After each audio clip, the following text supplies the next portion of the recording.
Eu vinha aqui um pouco na sequência da apresentação da Isabel falar de algumas iniciativas que houve mais recentemente no sentido da qualificação do bairro.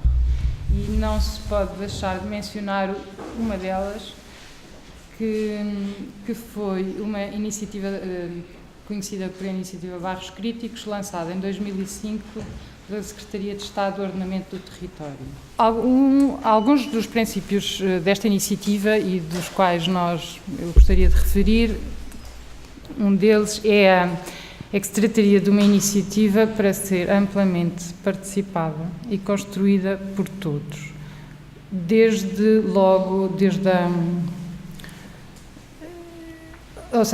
o processo de diagnóstico e de análise da situação, que fosse um processo de construção coletiva. Portanto, não era dada à partida qualquer tipo de base de trabalho.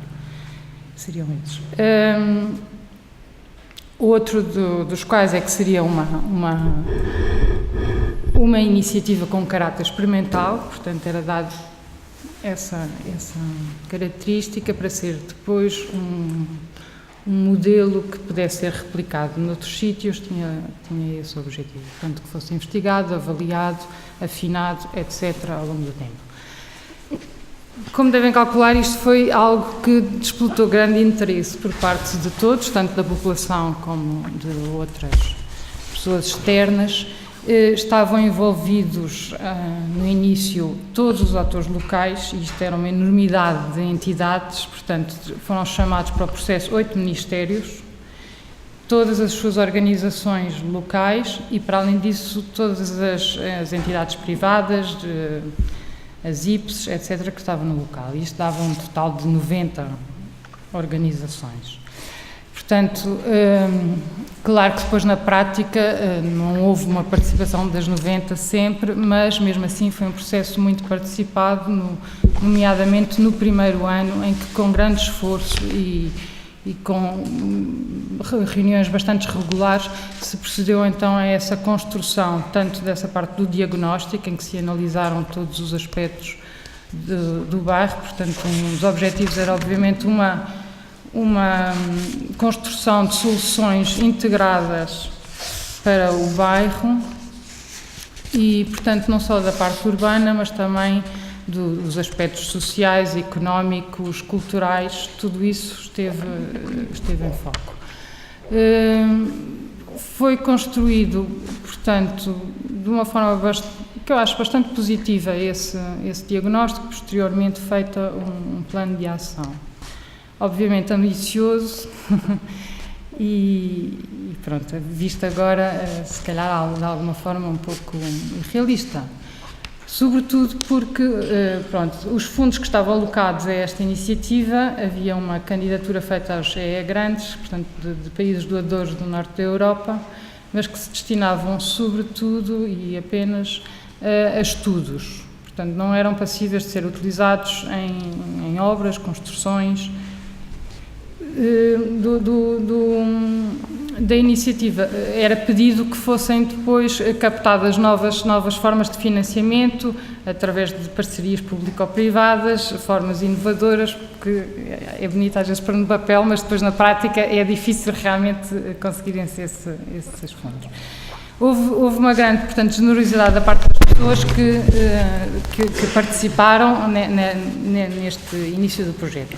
Mas depois, concluída esta parte e validado todo este processo, passa-se para uma segunda fase, que é a fase de implementação. E aí entram-se com questões, portanto, já um pouco aqui bastante diferente em relação ao SAL. As pessoas da Cova da Moura, como é bem visível, têm um grande conhecimento já e, digamos, uma resiliência e tenacidade ao longo de todos estes anos nestas questões, conhecem muito bem as instituições e também partem para estes processos com algum ceticismo, porque isto passaram-se 40 anos desde o início da construção do bairro. Esta é uma iniciativa relevante, mas não foi a primeira e portanto, as pessoas têm olham com algum cuidado quando são apresentadas estas iniciativas.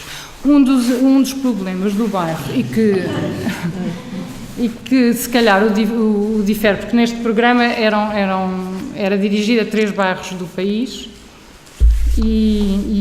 mas uma das questões que se calhar a Cova da Moura tinha diferente dos outros bairros era a questão fundiária, e que foi obviamente no diagnóstico tratada como se calhar uma das questões prioritárias na resolução.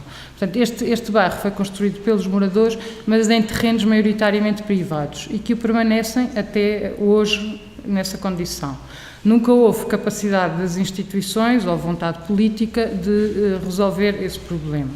Neste projeto, como um dos eixos principais, tratava-se da resolução dessa situação, ou mediante negociação, compra ou uma expropriação. Depois, um segundo eixo tinha a ver então com a parte de planeamento, onde foi concordado fazer-se um plano de pormenor, que também era uma exigência da Câmara.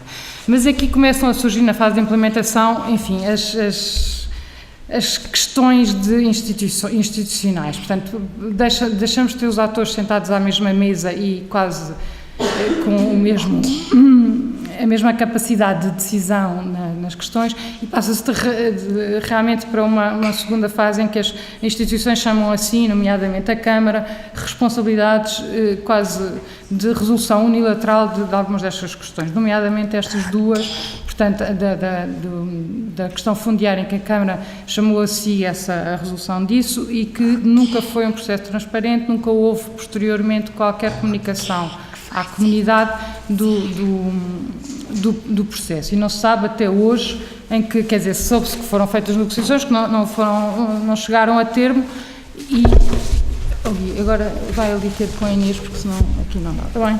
Agora ali ter com a Inês. Do plano de pormenor, há também uma questão, enfim, caricata. Em tempos antes deste processo, a Câmara tinha feito uma encomenda privada de um plano de pormenor. Não sei se no tempo da dita lei que falou há bocado, e esse plano de pormenor realmente não queria a colina da Cova da Moura, e então praticamente demolia as casas todas e quase se calhar também o terreno ia...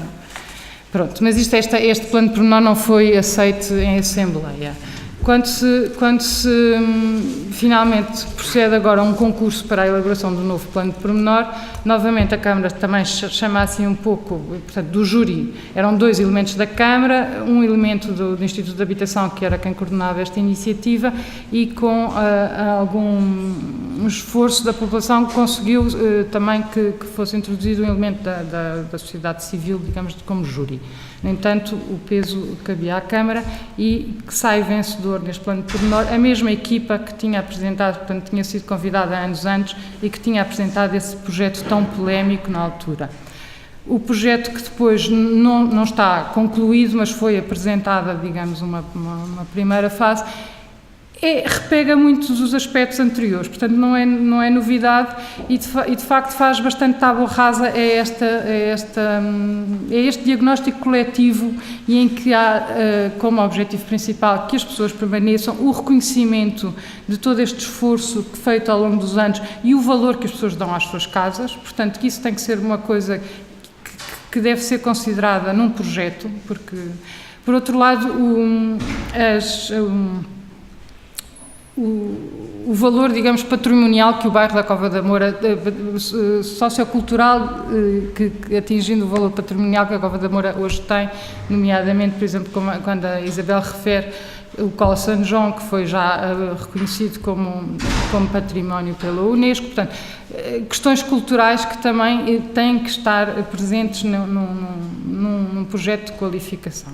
E que existem, porque existem determinadas redes que, ao serem quebradas, não são passíveis de serem reconstituídas, muitas vezes numa construção nova, mesmo no próprio local. Estou a acabar o tempo. Pronto, era um pouco o que é que ficou desta iniciativa. Portanto, a iniciativa já terminou, não se concluiu, quer dizer, por razões políticas houve muitas alterações nos governos, etc.